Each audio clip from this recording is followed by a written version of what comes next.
All right, all right, all right. I do believe we are live. Let me check the feedback loop real quick, everyone. Greetings and salutations, wizard, warrior, wanderer, wayfarer, and wildcat alike, wherever you are, whoever you are, and whenever you may be receiving this transmission. Welcome to another live Jive archive. Let's talk about the LBRP. Open discussion, guys. If anybody wants to join the channel today, your friend and well-wisher Frank Monday, broadcasting to you from the central kingdom of the Celestial Dragon in Twilight Zone Old Peking, far behind the bamboo firewall. Make sure you guys hit the likes and subscribe. We got to keep old YouTube algobots barking like Pavlov's dog. And if you get an opportunity, check me out on www.buymeacoffee.com/Frank Monday.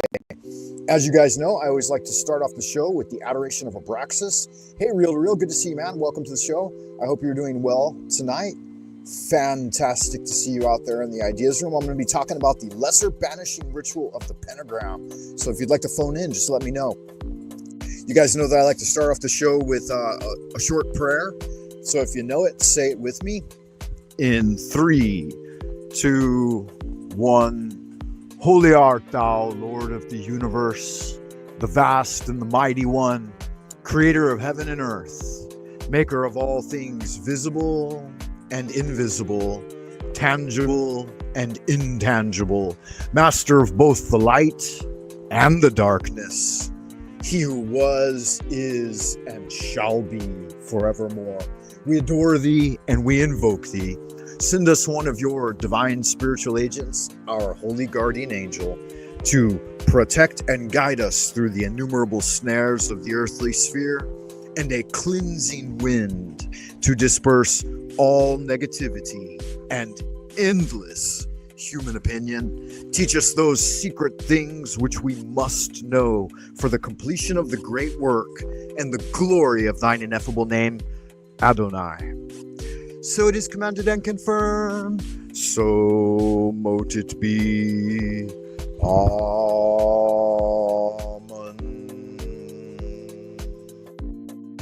All right, good magic. Remember, O neophyte, goodness alone is power. Silence is strength, will regaineth omnipotence, and love lieth at the foundation.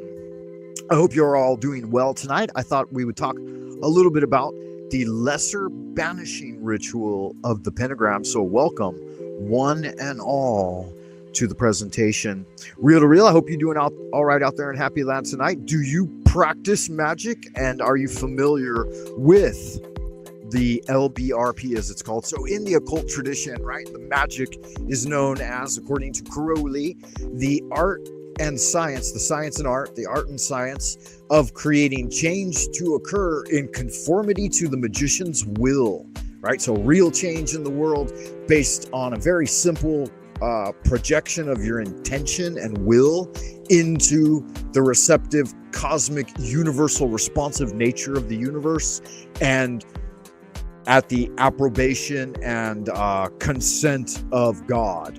So we're doing these things, right? At the lower levels, you do things to evoke responses that can help you in life, right? To bring forward a new job, a new mate, a new event, more money, whatever you need to be empowered, right? Yeah, Leolam Amen, that's right. So that's the basic Lord's Prayer, is how we start the LBRP, right? Our Father who art in heaven, hallowed be thy name. Thy kingdom come, thy will be done. So on and so forth, on earth as it is in heaven, right? His is the power, the glory, forever and ever. Amen. Right? That's forever and ever. Leolam is forever and ever, and then Amen. Right? So we're calling upon God Most High in order to give us the power to evoke magic. High magic is getting in touch with your holy guardian angel and receiving what is that? Audience within the celestial palace in God's chambers, right? To see the face of God, as it were, and to survive it, right? To come back and tell the tale, so that we do not believe in God, so that we know God. Right? So that's the main point. It's big, high-level magic, and we're going to go ahead and get into it. The LBRP starts with a basic meditative process of internal visualization. It's broken down into two major parts. The first part is called the Kabbalistic Cross. I'll go ahead and write that now. Sorry guys. The Kabbalistic Cross. Not sure if my spelling is 100% correct there. And then the second part of it would be casting the circle, right? And then you just finish with the Kabbalistic Cross again. So it's a basic ritual to connect you with divinity and to banish and purify the elements around you and to invoke the four archangels of the Hermetic tradition, which are Raphael, Gabriel, Michael, and Uriel, right? In addition to that, you're drawing down energy from Keter into the body. So you're pulling divine golden light, you know, the white scintillating light that is also gold and white, pulling it straight down into the body through the top of the head and illuminating the being. So it's in two basic parts. We're going to look at a short video. Hey, welcome to the chat. Good to see you out there in Happy Land. Lady Paranormal, welcome. Greetings and salutations. I hope you're doing well. I was just giving the basic rundown on the LBRP, and we're going to watch a short video, and I'm going to point out some of the differences that I do with this most sacred practice. I will turn that music down a little bit because it's what it is, right? It's a little bit distracting for what we're getting into. Seem to love the video that I made back in 2016 on how to perform the lesser banishing ritual of the pentagram. But I made that in my house and it was a little low quality, so I remade it for all of you. I made to love the video that I made back. All right. Can you guys hear that? Okay, sounds good. Okay, excellent. Thank you, Lady Paranormal. So we've got a video here. I watched it a couple of times. I've already forgotten the gal's name, but I will put all of that information in the description box down below. And if hopefully she doesn't strike me and take down the video, but it doesn't matter because it's a workshop anyway. And so if you're here to go through it, then it's available to you. And if there's some contradiction with the copyright, I'll either delete the video or put it to private. But yeah, we're here to go through it together. So let's see. She says that everybody loved her last video that she made back in 2016 on how to perform the lesser banishing ritual of the pentagram. But I made that in my house and it was a little low quality, so I remade it for all of you. I made it in the studio with graphics now. So if you are looking to clear your negative energies that are surrounding you, expand your aura, and raise your energetic vibration, this is the ritual for you. And we are starting right now.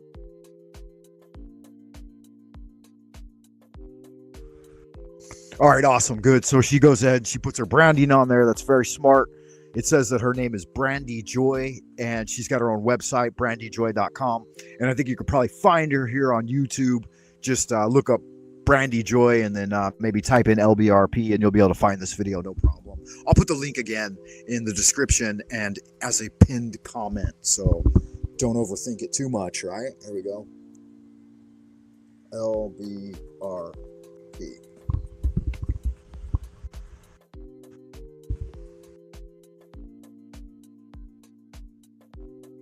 I'm Brandy Joy, and I teach energy magic among other esoteric subjects. Let me know in the comments below if you currently perform the LBRP or if you have any questions about banishing rituals. If you'd like a visual guide for practicing the LBRP, I actually have a LBRP guide linked below, and it has all the vibratory words phonetically spelled. Okay, look, yeah, that's awesome. She has this on offer here, Pentagram, Lesser Banishing Ritual, the Pentagram Instructions. And she says it's linked below, so you definitely go over to her YouTube and check that out. That might be a free PDF. Don't tell me not to overthink it. Good for you. Yeah, you do you, and I'll do me. But yeah, let's get through it. Because it's basically going to be a commentary. I'll be stopping her and I'll turn on my camera and I'll show you some of the things I do a little different than, because everybody presents it a little bit different. And I try to stay as close as possible to the way Poker Onion does it in his book on Solomonic magic. So the Book of Solomonic Magic, and the way I saw him do it, both on the astral plane before I visited him, and then in real life during the Pastophorus ritual. So it's good to see actual practitioners who do the magic. And yeah, let's keep watching. Out for you, so it's easy to practice with. I also have an audio walkthrough here on YouTube that's linked below in the description as well. Okay, so here is the demonstration.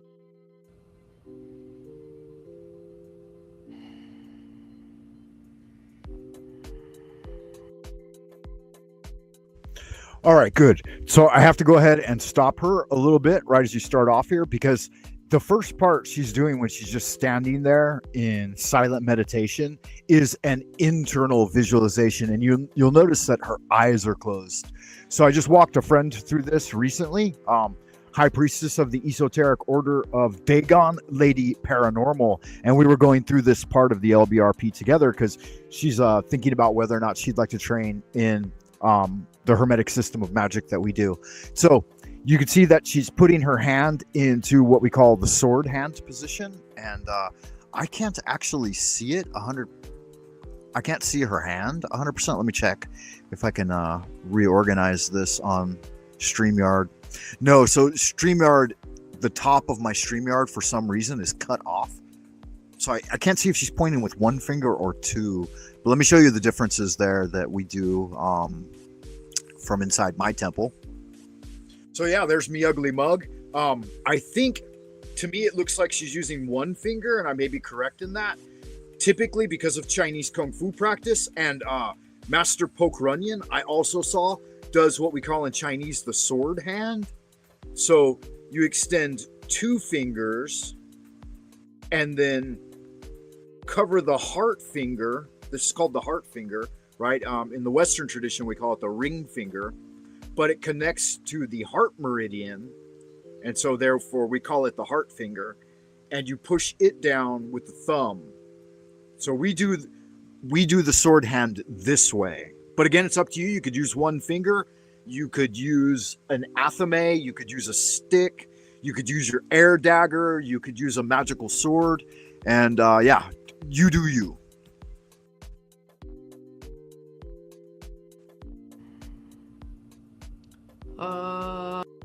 Oops, sorry, I forgot to restart her video. Give me a second, guys. Oh.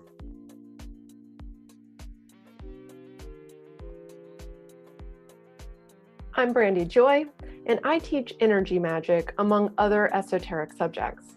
Let me know in the comments below if you currently perform the LBRP, or if you have any questions about banishing rituals. If you'd like a visual guide for practicing the LBRP, I actually have a LBRP guide linked below, and it has all the vibratory words phonetically spelled out for you, so it's easy to practice with. I also have an audio walkthrough here on YouTube that's linked below in the description as well. Okay, so here is the demonstration.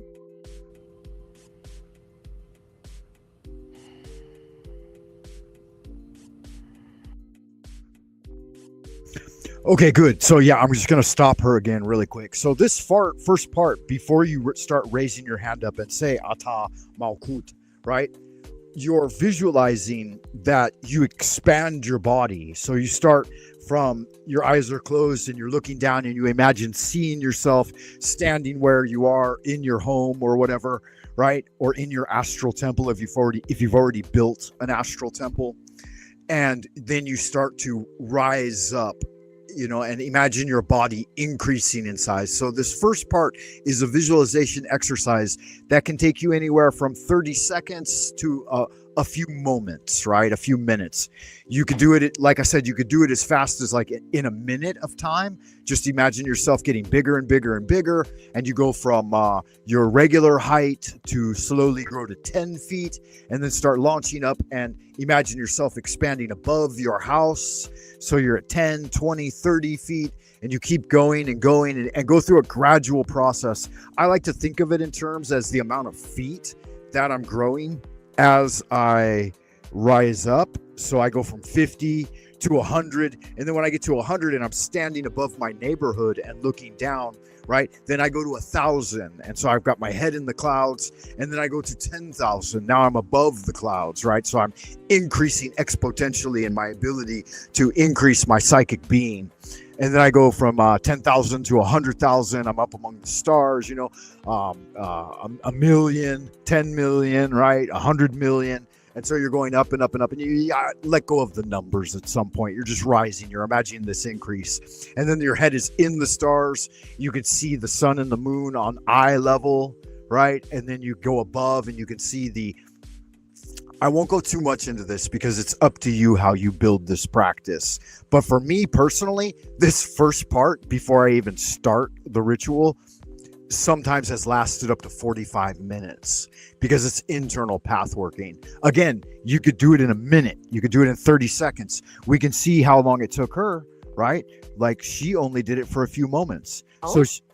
Okay, so she's done the work so much, and she's probably done it over and over and over again, that this first part, the demonstration, is just a natural expression for her. So she starts here, and right here is where she should be doing this internal visualization of increasing the size of her psychic self to be above that of a Titan and on the level with, not on the level with God, but reaching up and getting on the level of like an angelic being, a real, like you're above powers and principalities even at this point, because you imagine the stars coming down to about chest level and your head is above the celestial dome.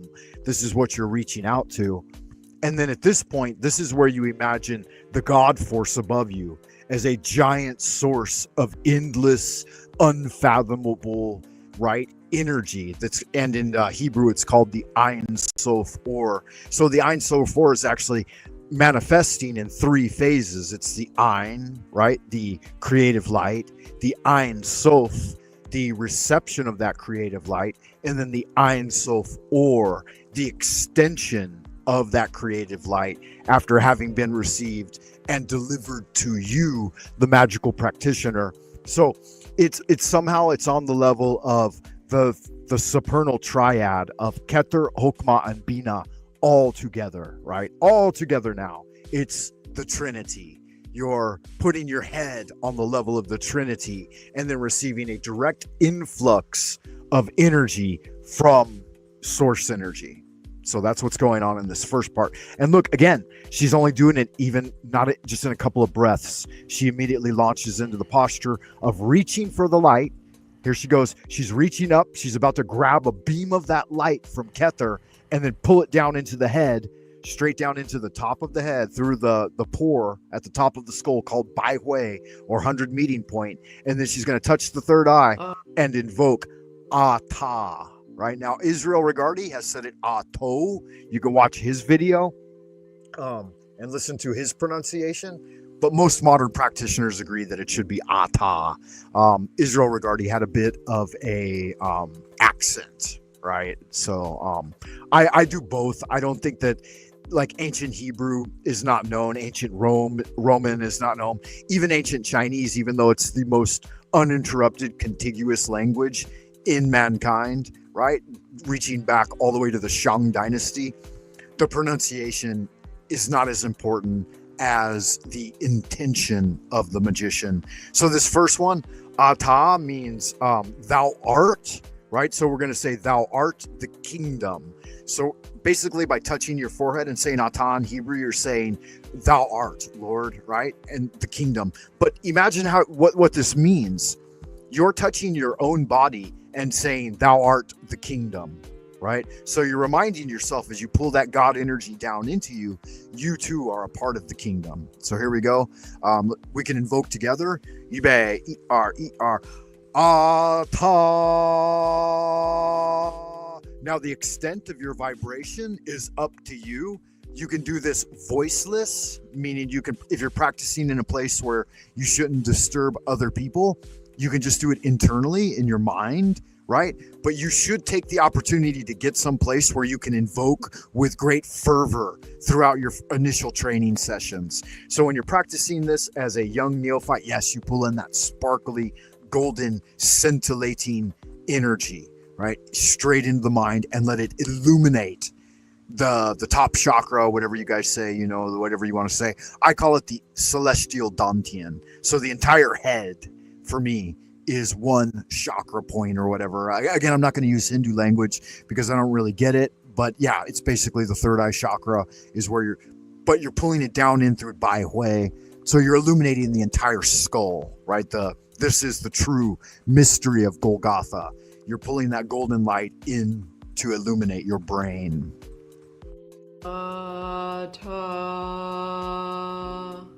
Okay, so you saw the extent of her vibration was about a single breath, right? So inhale as you pull the energy in. As you touch the third eye, invoke. Ata.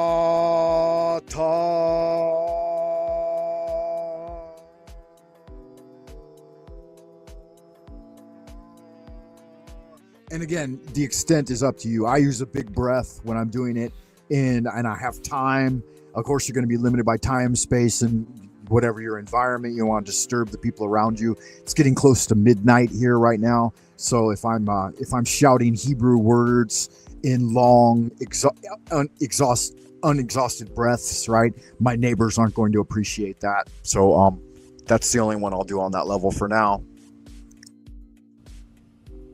All right, then you see she's pulling the energy. So here's the thing. If you read through some of the literature, you want to invoke and see that sphere of energy around the top, around the head, right? In the head, around the head. And then you continue it down, and you want to keep the entire line of energy connected and still connected with the God force above. You want to keep all this mentally awake in your astral vision as you pull it down. So you're pulling it down further, and she invokes Adonai.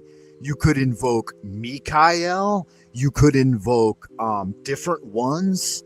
If you join my tradition, I'll tell you the one that I invoke secretly at my heart center.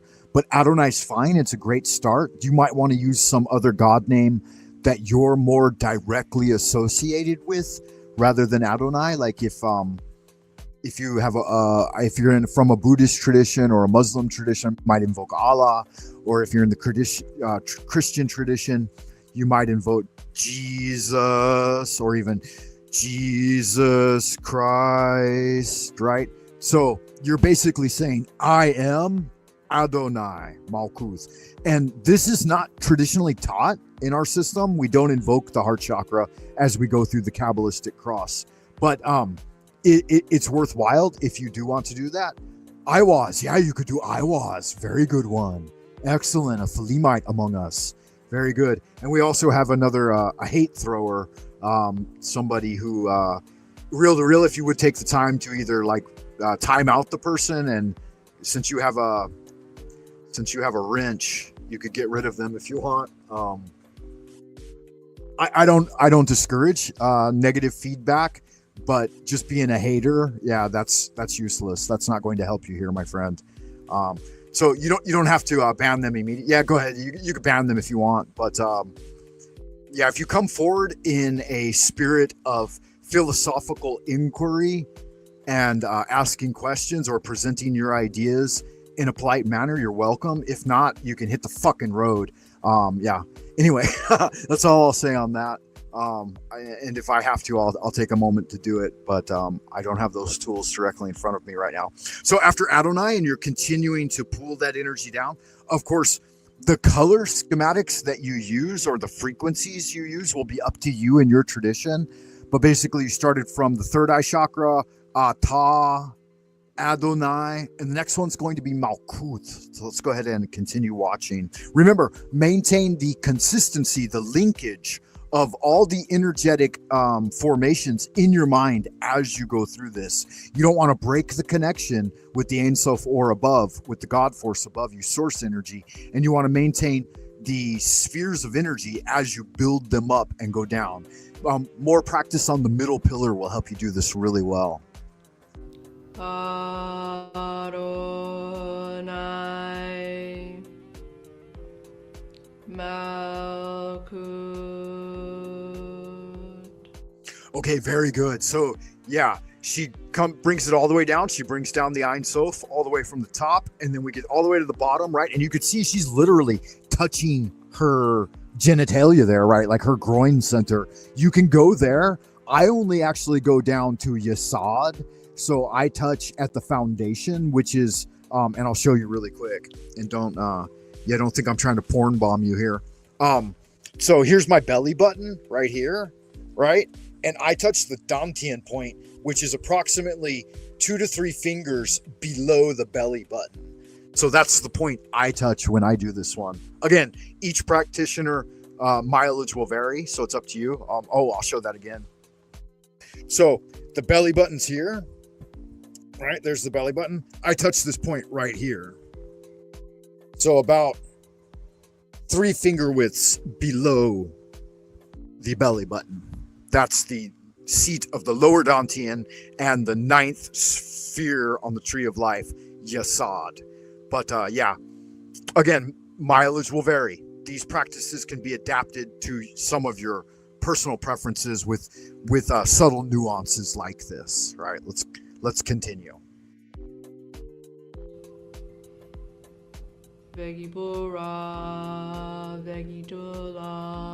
Okay, and here I'll point out, hey, Sal Smith's in the ideas room. Good to see you. Sal, I missed your last few live streams. Hope you're well and already engaged with today's topic. Yeah, I'm doing well, man. Thank you for joining us. I'm just going over the lesser banishing ritual of the pentagram. It's a very classic magical practice.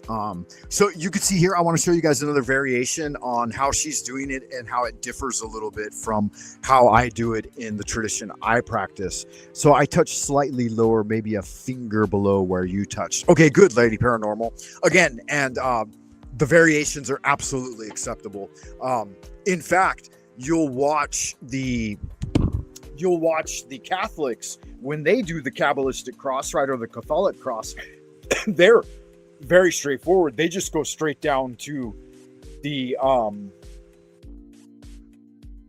Cujo is a friend. What do you mean, Cujo? New here, just thought I'd drop by. Yeah. So they Ata Malkut Vegubra Vegudla, right? They just do it this way. Our Father who art in heaven, hallowed be thy name. They do it that way. But we're doing it a little more extensive, right? Because we're including visualization. So Ata Malkut, right? And for me, actually, I typically use a wooden sword. Like this is a peachwood sword. And so I'll use my wooden sword. So I would actually look like this when I'm standing and doing the Kabbalistic cross. So I'll have my sword in my left hand because I use my sword for forming pentacles or pentagrams. But then I will go down and I touch the Baihui and then bring it down to the third eye. Ato, right? And I want to touch those points as I go down because I want to feel that representation, right? Adonai or I was, right? And then bring it all the way down. I want to feel the line and then touch. Malkut, right? Okay, and then for me, on touching the shoulders, I actually do it more like the Catholic cross. So I say, Vegubra, Vegudla, and then I put my arms out. Leolam, and then I bring my hands together. Amen, right? And typically I'll bring my sword out and charge it with the power of amen, right? Amen, brother. Yeah, so a little bit of a variation, and that's why I'm walking through this with you, because I wanted to show you some of the variations that I do. So yeah, little wooden sword like this. In China, you know, they're very easy to get. You can get yourself a little wooden sword like this. I'm showing you this one. It's blank, but actually the ones I use for magic, I have a bunch of different ones that I put sigils and talismans on and paint them different colors. Like I have a water sword, a fire sword. I have a Mars sword for battle. Like if I'm doing a magical operation in Mars and I want to, I'm going to war with someone and they need a little bit of punishment. I've got a black Saturn sword. I've got various swords for magical work. But again, it's up to you. You could just use the sword hand, right? Ata, Malkut, Vegubra, Vegudla, Leolam, Amen. Yeah, and you could say Leolam Namaste if you want.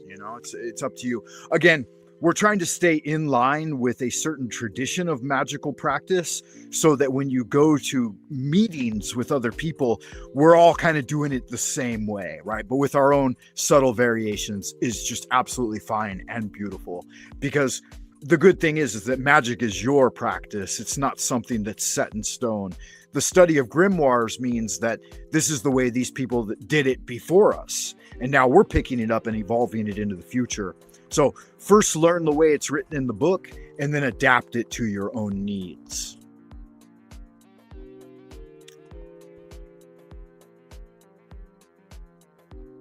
Leolam, Amen.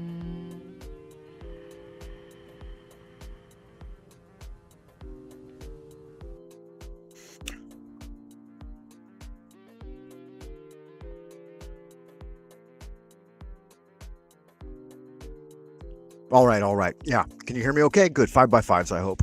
So a little bit of commentary here. You'll notice that she just continued to stand where she is, and then she opened her eyes for a moment, and then she just went right into tracing the pentagram. And it does look like she's using the sword hand. Now, I do think I see 2 fingers pointed out. Yeah, she is using 2 fingers. Good. So, at this point, you want to take a little longer than she did. So if you're doing it on the astral, you want to imagine yourself walking out from behind your altar and circumambulating. You don't have to actually do that physically. You can stay like she is in one position. In fact, you could even do the entire LBRP seated. But you do want to imagine that you're doing if you're doing it internally in the astral temple, you want to imagine all of the accoutrement and regalia.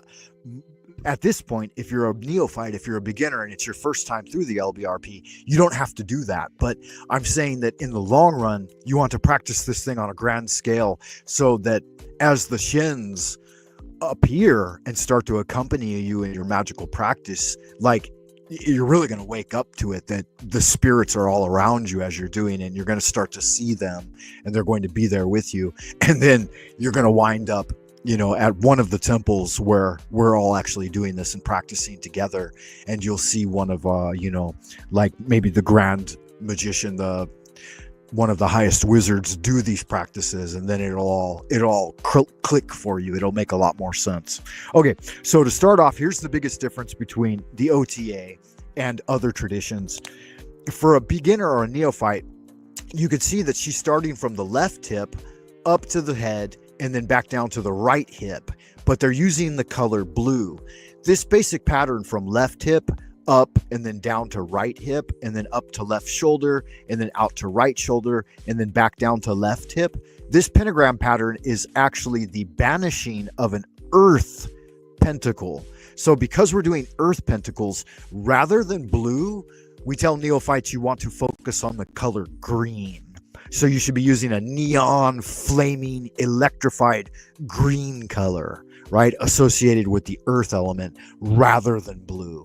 90% of the traditions out there are going to teach you to use blue astral energy, but there's a very specific reason why in our tradition we actually use green. Number one, because you're supposed to. It's a hidden blind in the Golden Dawn that they tell you blue, but you're using earth pentacles, which should be green. So the first thing is that they were tricking people in the outer circle to have them doing it a little bit incorrectly to see if they would wake up and ask the question and say, hey, why are we using blue? Isn't it an earth pentagram? Shouldn't we be using green? So they want to see how much you're thinking, and they want you to develop in a way where they're called intentional blinds, but basically what they are is they're errors in practice that if you study enough, you should just naturally figure them out on your own.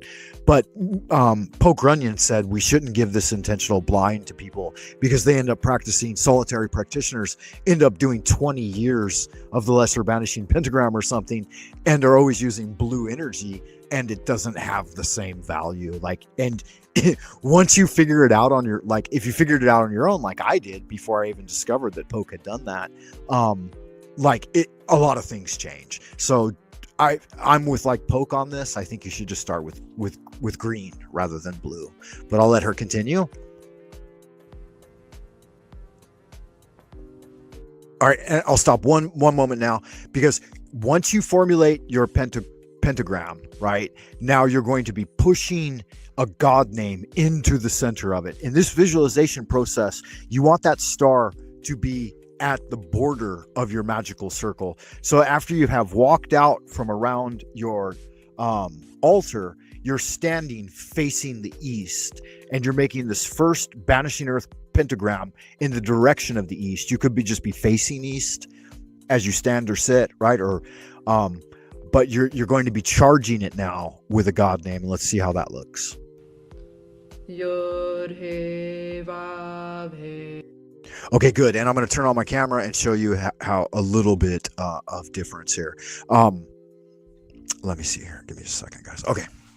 So she goes forward with the sign of the Enterer. That's a little more of a Thema style one, a Thelema style one. So for me, I would do my earth pentagram in green in my mind, not in blue. And I would go up, down, over, and finish it, right? And then I'm going to be stepping forward and pushing the sword hand straight into the middle. And I'm actually writing the name in Hebrew as I invoke it at the center of the pentagram. So I will be tracing out Yod He Vav He.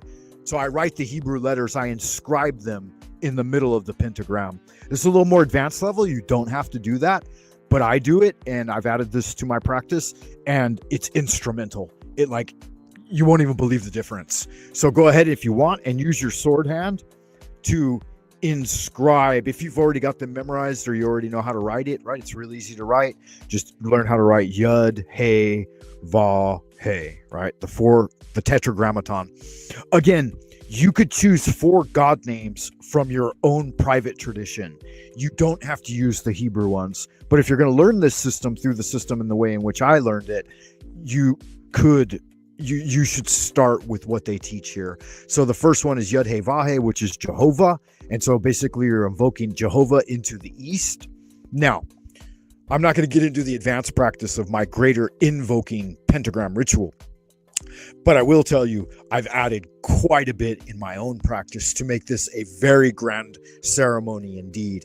I can do it very quickly in a streamlined format like she's doing, where it only takes a couple of minutes to perform. But when I walk the stars and stuff and add some of my Taoist accoutrements to it, it could take upwards of an hour. Sometimes I've sat into meditation and gone through the LBRP and do internal path working, and I could wind up doing 3 hours of meditation on this single practice alone.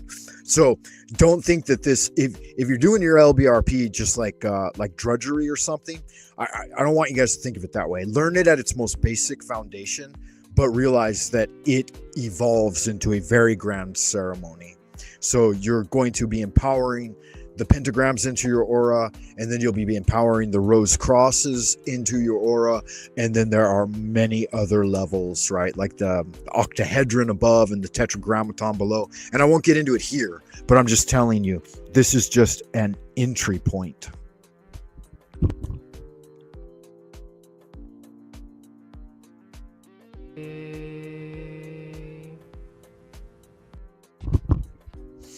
Okay, and sorry to stop her again. I'm over talking it a little bit. Okay, so after I've been putting the energy, the god name in, and writing it in the center of the pentagram, when I return and do the sign of silence, I don't do it that way. I pull it back and I stomp my foot and I go like this. And with the mind, I shush. I actually shush or stop the generation of the energy. So in the visualization part of this, the energy of the East is pouring into you. And we'll get more into it later when we start to invoke. But at this point, you're just banishing the element in that direction. And shh. Right. But she's doing it this way. That's fine as well. Up to you. You're basically just shushing. You could even use the entire hand like this. So again, it's up to you.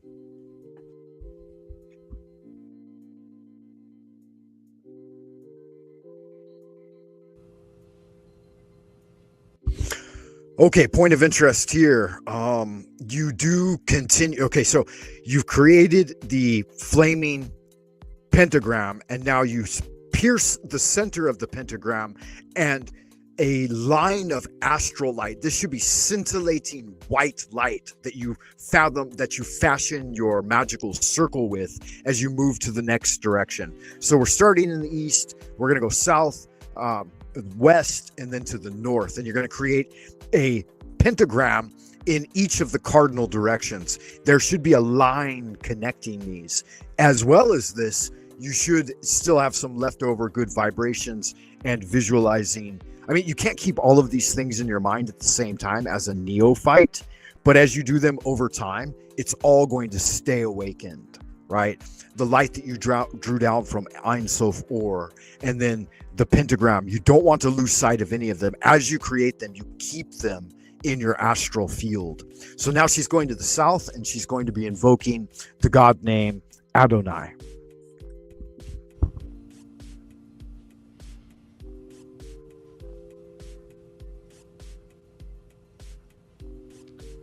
Adonai.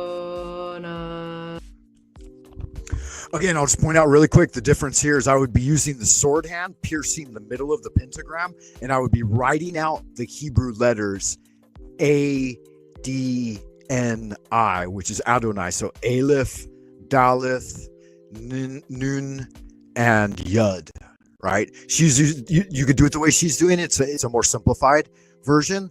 But again, it's up to you. And then you're invoking and seeing that pentagram go out to the end of the horizon.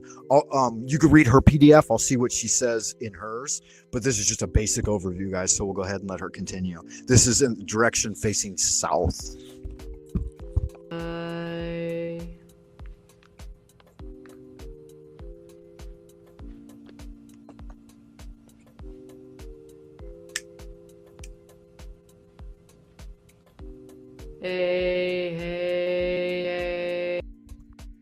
Okay, good. And so this is the west. She's facing the west now, the direction of west. Again, I'll write out the Hebrew letters in the middle of the pentagram, but it's up to you. Just do a very simple sign of the enterer. You should be stepping forward into the pentagram, though, and really projecting your energy into it, because she's doing this in studio and she doesn't want to move around a lot. I can see that.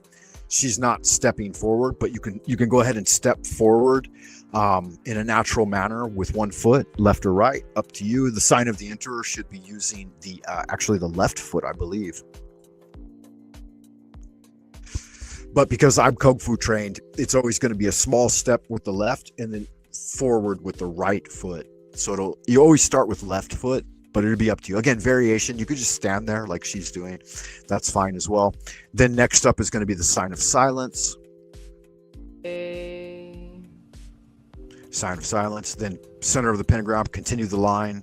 Oh, here's the difference there. I'm using one hand for the sign of silence, and it's still my right hand. So my sword hand will come out. I'll write the characters. I'll write the name of God in the pentagram, and then I'll reach back silence with the same hand, and then bam, right back out with the sword hand into the pentagram.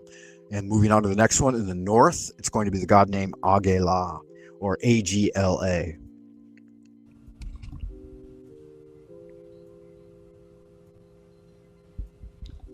Agla. Okay, good. Okay, good. Yeah. So worth pointing out here, guys, that and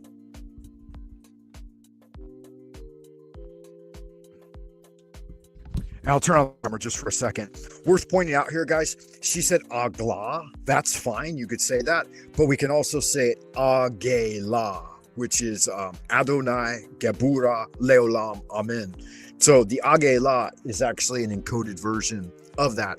And I like to do them a little more similar for each one, because it connects more. It has better continuity for me. Agla is the accepted way. Agla, right? But you've got Yud-Heh-Vah-Heh, Adonai, Eheye, and so I like to use, rather than Agla, I like to use Agela. But just a slight variation there.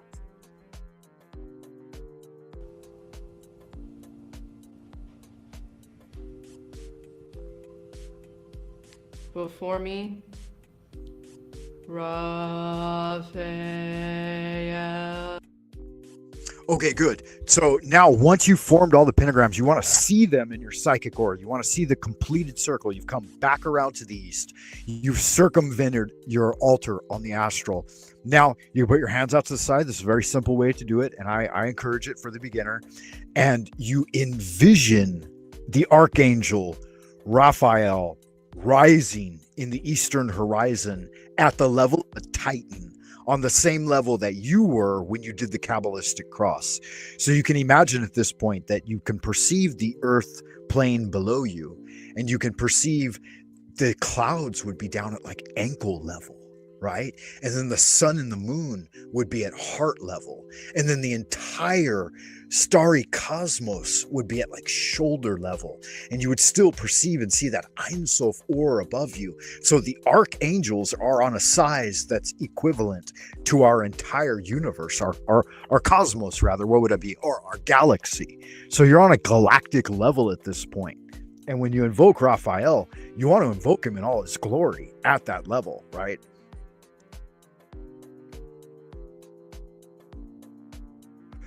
Yeah, good magic, Lady Paranormal. I'm glad to hear that. And good to see Rap Blood Retribution in the Ideas Room. Good to see you again, Matt. It looks like a couple of other people have tuned in as well. We got Lady Paranormal out there in Happy Land. Sal Smith, thanks for stopping by. Beloved Frater Sal, good to see you again, Matt. It's been a while. I haven't been live streaming as much because I've been on holiday. Cujo's in the Ideas Room as well, and Nunu I think I saw, and Reel to Reel. So really a great group of individuals out there in Happy Land. I hope you guys are enjoying this presentation of the LBRP.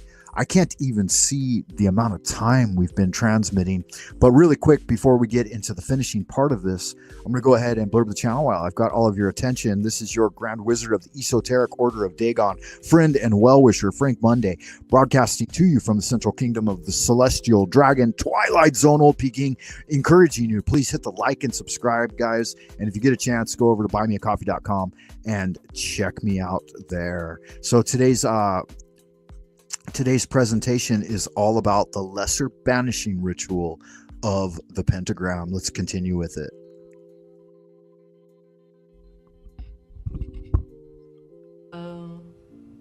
Behind me, Gabriel. To my right hand, Michael. To my left hand, Oriel. Okay, good. Now I detect I believe if I remember watching this correctly, there's a little bit of difference in wording here. So the four archangels once established, that's fine. That's fantastic. That's perfect. Now you're going to say, for about me flame the pentagrams, and within shines the six-rayed star. You could say in the column, right? Different things. I don't know exactly. I forgot exactly what she said, but just for me, I just say within me shines the six-rayed star. And I actually wear a gold six-rayed star on a gold chain around my neck. So it makes it really easy for me to do that. And my visualization here is I visualize the pentagrams flaming, the archangels in their four cardinal positions facing me, right? But actually, when you view archangels on the astral, you'll see that they're 360 degrees. So if you're invoking, you may face your angels out and away from you. If you're banishing, you may have your angels focusing in towards your circle, facing you directly, or you may perceive them as they actually are, which is 360 degrees simultaneously. Each archangel is actually looking at you, away from you, and to their left and to their right. So that's why in a lot of the Indian traditions, they'll show them as having four faces. So yeah, they genuinely look like that on the astral. Angels, guys, if you haven't seen them on the astral before, that it can kind of be a little bit shocking to you. And but you don't visualize them that way. It's up to you to perceive these things on your own and according to your tradition. But yeah, they can be really scary for the uninitiated. For about me flames the pentagram within me. Yeah, and she says it just the way I say it. Good. So in some of the traditions, they'll say within the column, and there's other ways to say it. They don't resonate with me. This one resonates with me the most. Shines a six-rayed star. And that's it, guys. That's the entire LBRP. You'll finish it with the Kabbalistic cross. So it's going to be another set of Atam, Alkuth, Vegubra, Vegudla, Leolam, Amen. Again, she does a little different. She's using Adonai at our heart center. As Real to Real said, you could use Aiwas. I have one that's sacred to my tradition that I use. And so it's up to you if you want to go ahead and use this ritual to establish the seat of your holy guardian angel, but you should be invoking the secret name of your chosen god or god form or whatever you want to put in that heart dantian, in that heart chakra, I believe they call it. We call it the dantian, the center dantian in the Western, in the Chinese tradition. And then Poke in his tradition, he just calls it the heart center. Yeah. So there you go. Ata Adonai Malkut. And again, I just want to reinforce that for this Adonai one, that's the Hebrew of our Lord, right? But I would here, wait, let me show it again real quick. Okay, so right here where she's doing Adonai at the heart center, I would suggest that you use a god that's like a god name or a god form or a secret word or something that's more personal to you. I think it's a very lovely. In fact, I hadn't seen people do it in this way because that's more along the lines of the middle pillar exercise, which I've already made a great video here on my channel. But yeah, I think, wow, I'm going to incorporate this. This is something new to me. It's wonderful. I love it. And so I'm going to incorporate it in my practice going forward. Adonai Malkut Vegipura Vegidula Leolam Amen Malkut Vegipura.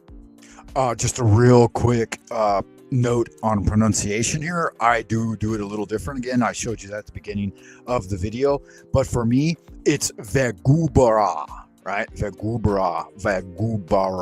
So it's more akin to the fifth Sephiroth in the Tree of Life. And then the next one is Vegidula. Vegidula. So she says Vegidula. I say Vegudula. Vegudula. A little different in pronunciation. Again, magician's intent matters a little more than perfect pronunciation in Hebrew. And again, it's going to vary from person to person, or not person to person, but tradition to tradition. Poke Runyon says it just like I do. I guess we learned it from the same source material. Israel Regardi says it the way I do. I learned it from him in fact, and his students in Long Beach, California, where they all lived at that time. And I actually was trained by one of his students in hypnotherapy. She took me on as a client when I was a small boy.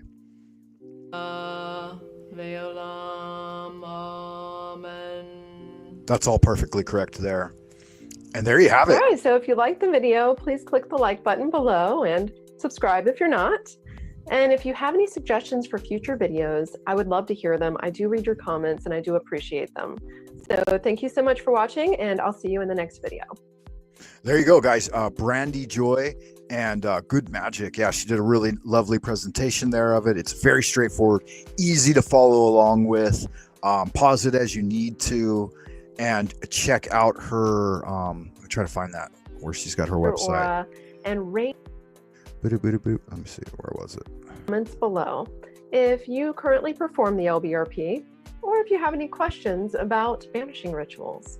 If you'd like a visual guide for practicing the LBRP, I actually have a LBRP guide linked below, and it has all the vibratory words phonetically spelled out for you, so it's easy to practice with. I also have an audio walkthrough here on YouTube that's linked below in the description as well.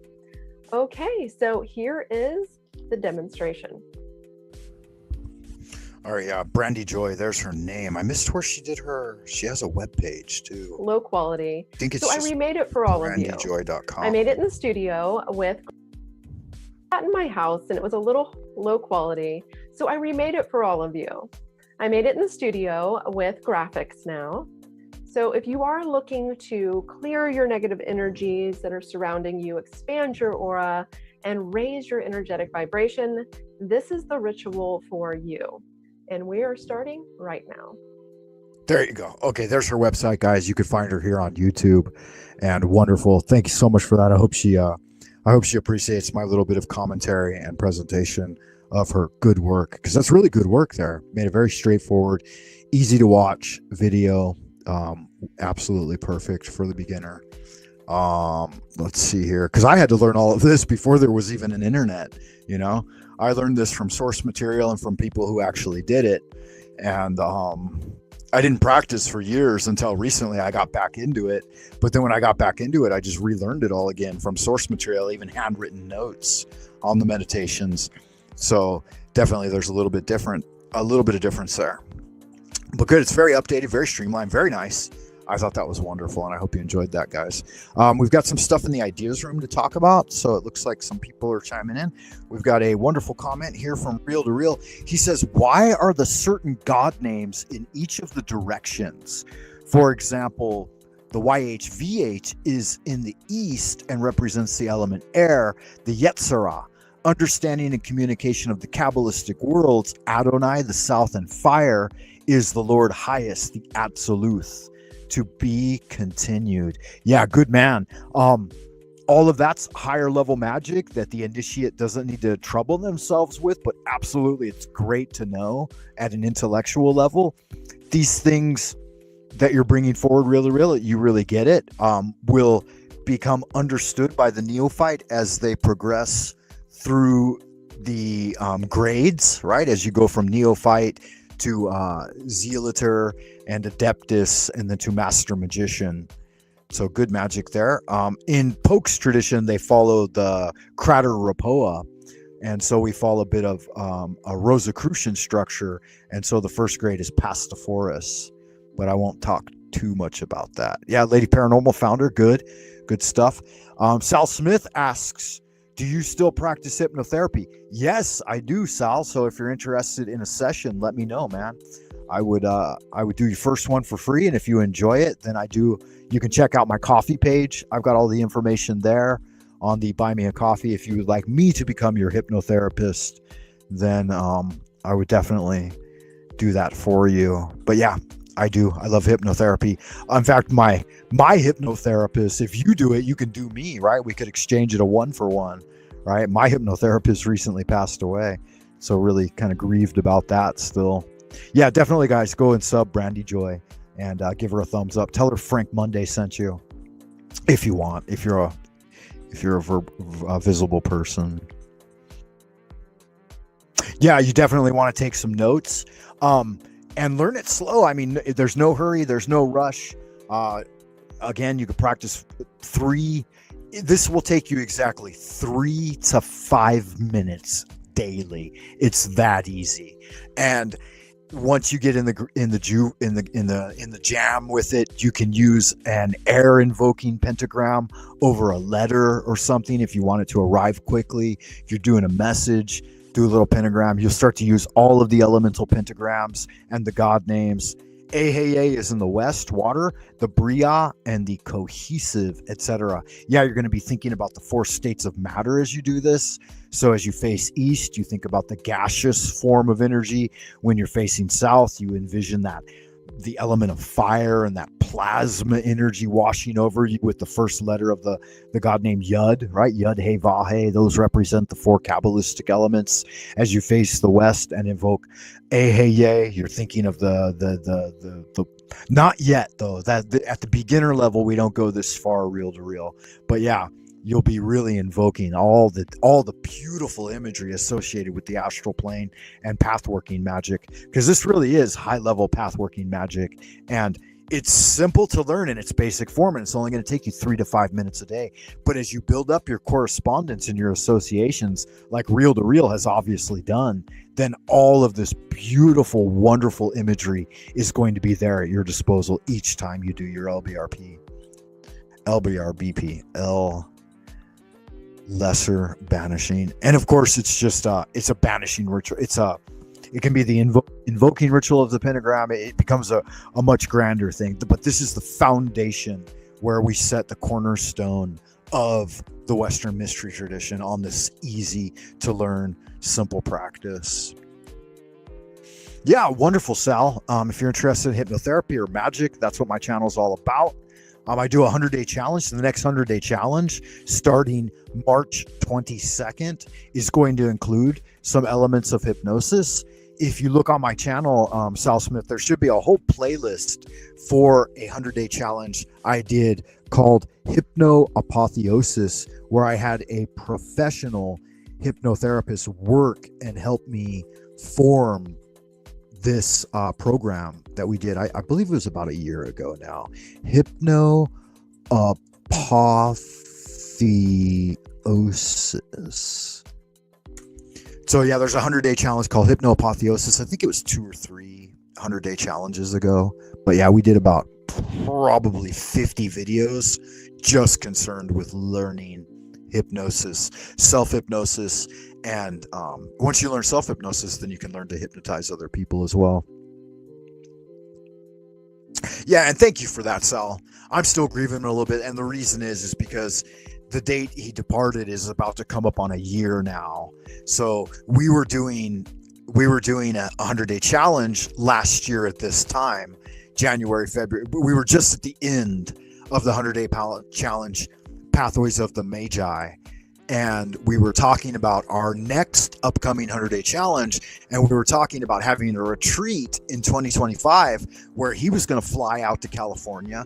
I was going to fly out to California. We were going to rent a car. We were going to spend 2 weeks in LA and go to one of Poker Onion's retreats. And then I was going to drive. We were going to drive, actually not even fly. We're going to drive across country, and I was going to take him to Tennessee and set him up in a piece of property I have there for free. And I was going to fly back to China, of course, because I've got a career here.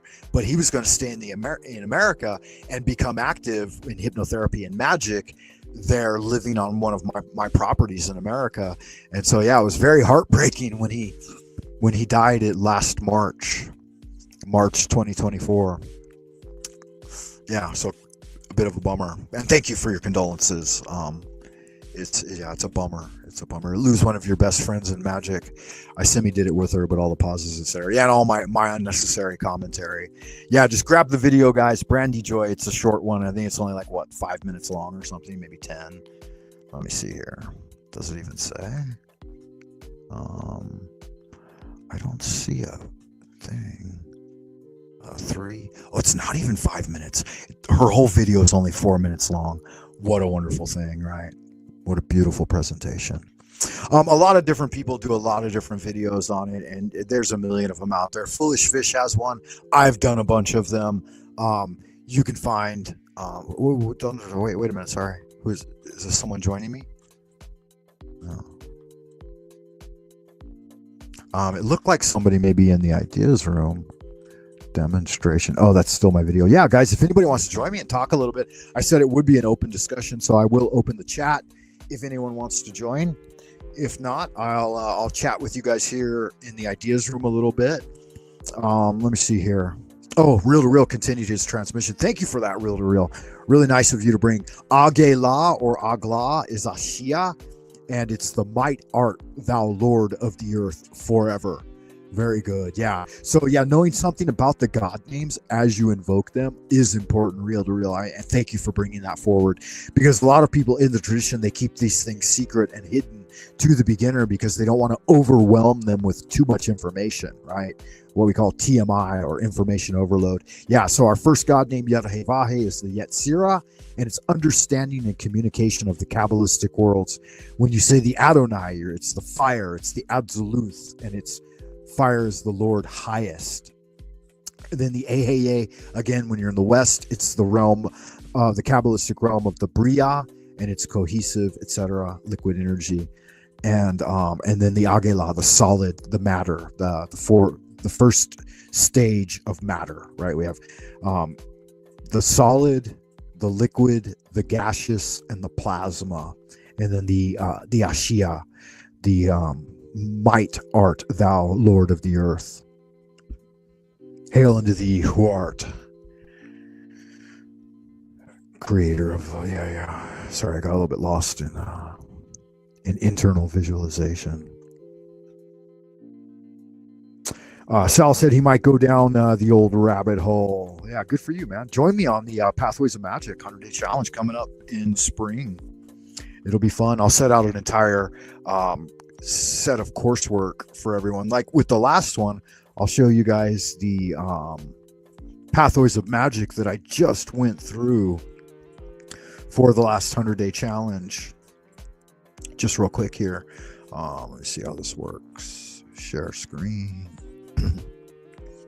Entire screen. Make sure nothing bad is showing.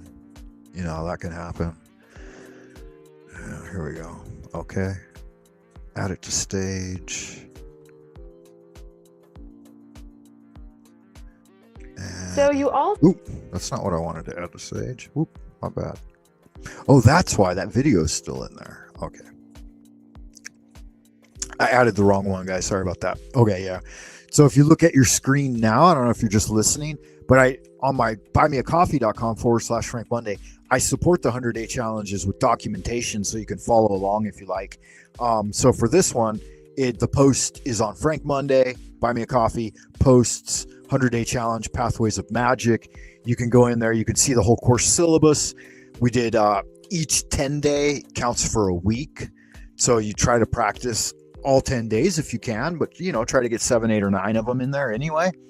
And so week 1, setting up an altar space, doing daily rituals, learning the adoration of a practice, going through the first knowledge lecture of the Golden Dawn material, learning about Volantia, Decreeism, and Possism, and then doing these other things. But the most basic thing is just doing a daily ritual invocation. It could be a prayer like I do, the adoration of Abraxas, or it could be your own, right? And then, so 10 days, you build on that. Now you're doing 10 days of daily ritual invocations, and now you're going to add doing tarot contemplations, right? And contemplation of the elemental grades and all of these other things. So I lay it all out and I do lesson planning for each week. And in fact, I have it broken down so there's 100 lessons in the 100-day challenge. And if you join the next 100-day challenge, you'll get a PDF with a basic overview like this, right?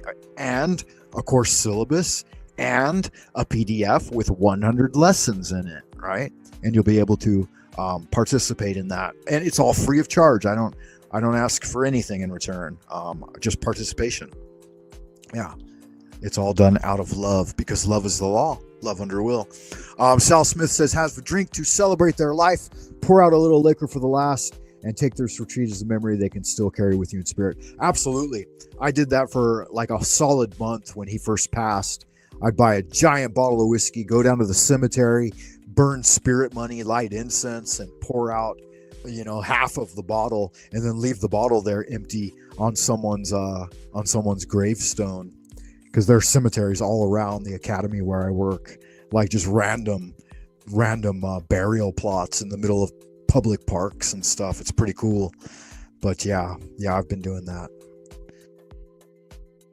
May your friend fare to greater happiness. Yeah. I know. And I've been waiting a year to do necromantic magic to directly contact him, because Rudolf Steiner said that when someone dies, you shouldn't bother them unless you have a really good reason for at least 6 months and up to a year that their deceased spirit should be left alone. But now that it's about a year, so it's coming up on the anniversary, I am going to do necromancy and summon my friend's spirit back, because I've got a few questions for him, and I don't think that it's fair that he broke our pact. You know, he checked out early. I know it's not his fault, but he was committed to doing a 100-day challenge with me. He was committed to doing a retreat summer 2025. And so he committed to those things, and I'm not letting him get off that fucking easy. So we've got some business to discuss, and that'll be happening in the next couple of months. And I'll report back to you and let you guys know how all of that goes. I'm sure he's gonna, because sometimes spirits get a little bit pissed when you interrupt their work in the spirit realm. But yeah, it is what it is. I have yearly rituals for certain people that I've included on their music. So I let the dead rest and reminisce on them. Yeah, you can for the most part, and especially I wouldn't recommend that anyone other than a magician should go into the realm of the dead and seek out a friend or something. That's not safe, and it's not safe for the average individual. But I'm not an average individual. I've achieved a bit of a level with magic, and so it's not going to be any big deal for me. It's as easy as picking up a telephone and making a phone call for a magician when you've been training for 40 years now. I've been doing magic, so yeah. But yeah, for your average individual, don't try this at home, right? Definitely. All right, guys, I think that pretty much wraps it up. Then I've put the link here if anybody wants to jump on. If not, man, I'm just going to call it a day and roll into the abodes of the future, because I don't want to just sit here and babble and rant and go off in all different kinds of directions when we've got a pretty concise video about the LBRP here with a review and a little bit of my commentary. Yeah, don't try it at home. That's right. So going once, going twice, 3 times, sold. If no one wants to join me, then I'm going to thank you for being here, each and every one of you. I will give a mention to everyone and say thank you, and then I will finish with the invocation of total integration. Again, I'll remind you that check me out on the coffee page, and you can see a little more behind the scenes info and stuff like that. Put a little something in the tip jar if you're able, but it is not required. Hit the likes for the YouTube algobots if that does your thing. It definitely puts the lead in my pencil and the jelly in my donut. But I have been your friend and well-wisher for the hour, Frater Francis Lunas Aristeas of the OTA. Yeah, good magic. Good looking out, everyone. The stars align again. Yes, we'll check it out. Chai and lunchtime. Good. You guys have a great day then, and keep doing good magic. Let me roll through the banners here. Why do we do it? Right? Because no new horror can be more terrible than the daily torture of the commonplace. Don't forget the essential equation, guys. ASK, very easy. Ask and you shall receive. See, it's not responding. There we go. Ask and you shall receive. Seek and ye shall find. Knock and it shall be opened unto you. I don't understand why that's not working. I hit that button. Bam. That should go on. Yeah, there it is. And I hit that button. That should remove that one. I'm having a little bit of trouble behind the scenes here. Let me see where it is. Okay. Yeah. Every day upon waking, invoke to express the highest divine energy. Be grateful for what you have. Know that you are capable of achieving great things. Embrace those challenges as opportunities for growth and take action towards your goals. And above all, keep doing good magic. Let me, 2 things here. Number 1, I will say thank you to everyone for joining.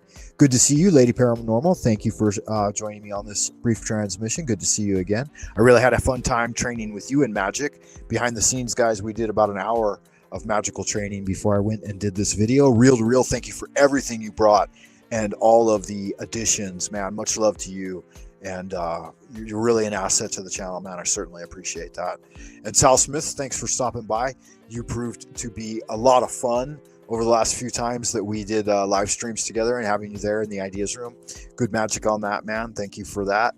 And let's see who else is out there in Happy Land. Reel to Reel, Lady Paranormal, Sal Smith. Did we see Free Gift from God? No, we saw Rat Blood's Retribution. Good to see you, amigo. Thanks for stopping by. And then Cujo, Nice to meet you, Cujo. And I thank you. I believe that Lady Paranormal invited you. So good magic on that. And I think that was everyone, right? Everyone worthy of mention. Anyway, some little Grimalkin did run by and try to cause some trouble. That's always fun too, though. Who cares, right? Yeah, take care. Let's break through the mundane, guys. Breaking through trance. That's what it's all about. Let me finish with this rather lengthy invocation for you. And where is it here? From the Universal Society of the Integral Way. If you know it, say it with me. Holy heaven and earth are the spontaneous manifestations of the subtle, wondrous universal law. As the original oneness expresses itself, gross and subtle energies become distinctly divided. Our bodily caves are brightly illuminated by the mysterious light from the 3 Dantian bridge points leading to immortality. The powerful spirits of the 8 directions can join our being with the true origin of life. By the absolute order of the divine Ling Bao in the highest 9th heaven, send the positive energies of Qianluo, Dana, Dunkan, and Taishuan to destroy my spiritual obstacles and debilitate any evil influence. This order is given by the highest sovereignty. It is a jade oracle from the subtle origin. I invoke with strong sincerity to drive away the demons and evils and lengthen my healthy years. The evil demon king Mo Wang is chained to stand as my guardian servant. The powerful atmosphere has been generated, dispersing all negativity. The Qi of Tao is everlasting. So it is commanded and confirmed. So mote it be. Amen.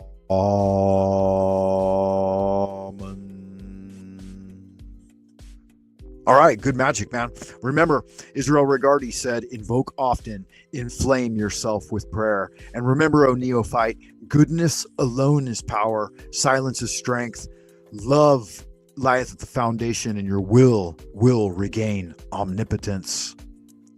That's it for now, man. Y'all good looking sexy people out in Happy Land, keep on keeping on and keep doing good magic. As above, so below. Yes, indeed. Ad astra per aspera. Until next time. Bye for now.